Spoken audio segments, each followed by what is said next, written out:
అభ్యర్థి శ్రీ గణేష్ గారు మాట్లాడతారు.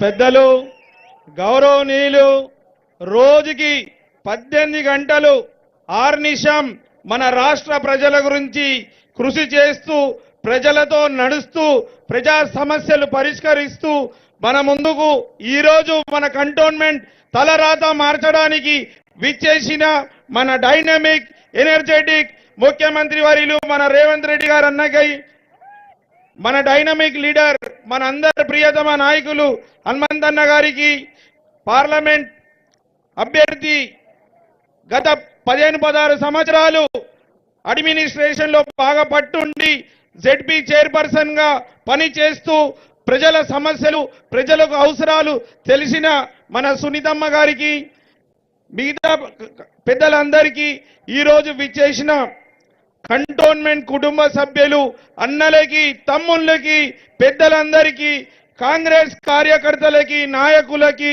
విచ్చేసిన రేవంత్ రెడ్డి అన్న గారి అభిమానులందరికీ హృదయపూర్వకంగా నమస్కారాలు. ఈరోజు మనమందరం చూస్తే రేవంత్ రెడ్డి అన్న గారి నాయకత్వం ముందున్న పరిస్థితి ఇప్పుడున్న పరిస్థితి గతంలో ఎన్నో సంవత్సరాల నుంచి మన ఈ దారిలో పోతూ కేసీఆర్ గారు ఫామ్ హౌస్ కి పోయినప్పుడు పదే చెప్పారు, స్కై ఓవర్లు కడతాం, ఫ్లైఓవర్లు కడతాం, ఈ ట్రాఫిక్ సమస్యలు పరిష్కరిస్తాం, కంటోన్మెంట్ ప్రజలకి పట్టాలు ఇస్తాం, కంటోన్మెంట్ ప్రజలకి నీళ్ళు ఇస్తాం, కంటోన్మెంట్ ప్రజలకు అవసరమైన అన్ని కల్పిస్తా అని చెప్పి ఏ ఒక్క హామీ నెరవేర్చలేదు. కానీ మన ముఖ్యమంత్రి వర్యులు తల్లికి ఢిల్లీకి రాజైనా తల్లికి బిడ్డలాగా మన రాష్ట్రానికి ముఖ్యమంత్రి అయినా మన కంటోన్మెంట్ బిడ్డలాగా వారు వచ్చిన 100 రోజులనే మన ట్రాఫిక్ సమస్య పరిష్కరించడానికి ఎలివేటెడ్ కారిడార్ కి శంకుస్థాపన చేసి కేంద్రం ఒప్పించి తీసుకొచ్చిన ఘనత మన ముఖ్యమంత్రి గారిదే. మనందరి అదృష్టం ఈ రోజు మన ఎంపీ గారే మన ముఖ్యమంత్రి గారు. మన కంటోన్మెంట్ సమస్యలు తెలుసు, మన కంటోన్మెంట్ అవసరాలు తెలుసు, ప్రజలపై ఏమేమైతే ఆశిస్తున్నారో గత 30 సంవత్సరాల నుంచి ఇక్కడ పాలించిన వ్యక్తులు ఆ రోజు నుంచి ఈ రోజు వారికి చుట్టుముట్ట అన్ని డెవలప్మెంట్ అయినా కూడా మన కంటోన్మెంట్ గురించి పట్టించుకోలేదు, ఏ మాత్రం చేయలేదు. ఇప్పటికీ మనకు నీళ్ళ కష్టాలు అలానే ఉన్నాయి, పట్టాలు కష్టాలు అలానే ఉన్నాయి, మనకు డబుల్ బెడ్రూమ్లు ఇస్తా అని కూడా ఈయనగా మోసాలు చేశారు.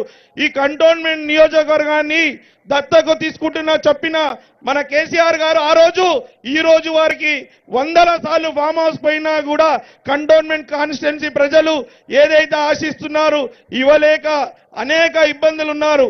మన ముఖ్యమంత్రి గారు వచ్చినాక మన కష్టాలు తీరిపోతాయి, మన సమస్యలు లేకుండా ప్రతి ఒక్క సమస్య పరిష్కారం అయితే రోజుకి అప్పుడు ఎవరు కూడా ముఖ్యమంత్రిని కలవకపోతుండే, మంత్రులు కూడా కలవడం కష్టం, ఎమ్మెల్యేలు కూడా కలవడం కష్టం. కానీ మన ముఖ్యమంత్రి గారు ప్రజల సమస్యలు తెలుసుకోవడానికి రోజుకి 1500 మందిని ప్రజలను కలిసి ప్రజల మంచి చెడు తెలుసుకుంటున్నారు. అలాంటి ముఖ్యమంత్రి గారే ఈ రోజు మన కంటోన్మెంట్కి వచ్చి మన కంటోన్మెంట్ సమస్యలు పరిష్కరించడానికి హామీలు ఇస్తారని నమ్ముతున్నాను. మీరందరూ ఆశీర్వాదంతో మాకు అవకాశం ఇస్తే ఖచ్చితంగా రేవంత్ రెడ్డి అన్న గారు మన గురించి ఈ నీళ్ళ సమస్య పట్టాలు సమస్య ఎన్నో రోజుల నుంచి మా కంటోన్మెంట్ బోర్డుకు నిధులు లేకుండా అన్ని విధంగా ఇబ్బందుల పరిస్థితి మాకు ఒక స్పెషల్ ప్యాకేజ్ ఇచ్చి మాకు జిహెచ్ఎంసీ మెర్జర్ కావాలని ఇక్కడ ఉన్న ప్రాంత కంటోన్మెంట్ ప్రజలందరూ కోరుతున్నారన్నా. ముఖ్యంగా మాకు బిల్డింగ్లు కట్టుకున్న పర్మిషన్లకు ఇబ్బంది, నీళ్ళకి ఇబ్బంది, ఎక్కడ చూసినా ఇబ్బంది. మమ్మల్ని సెకండ్ సిటిజన్ లెక్క చూస్తున్నారు. ఇక్కడ మన దగ్గర ఎవరు లేకుండే ఇప్పుడు నాకు సంతోషంగా ఉంది.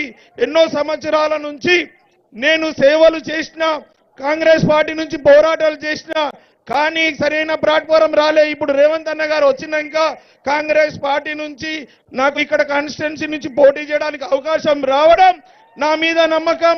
ప్రజలందరూ కోరుకుంటున్నారు, నాయకత్వంని ప్రజలందరూ ఆశీర్వాదిస్తున్నారని నాకు అవకాశం ఇచ్చారు.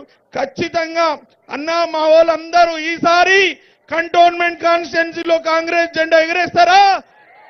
కంటోన్మెంట్ కాన్స్టిట్యున్సీలో కాంగ్రెస్ జెండా ఎగరేస్తారా?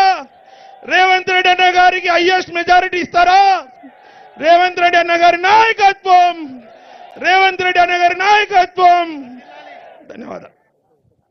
గౌరవనీయులు మల్కాజ్గిరి పార్లమెంట్ అభ్యర్థి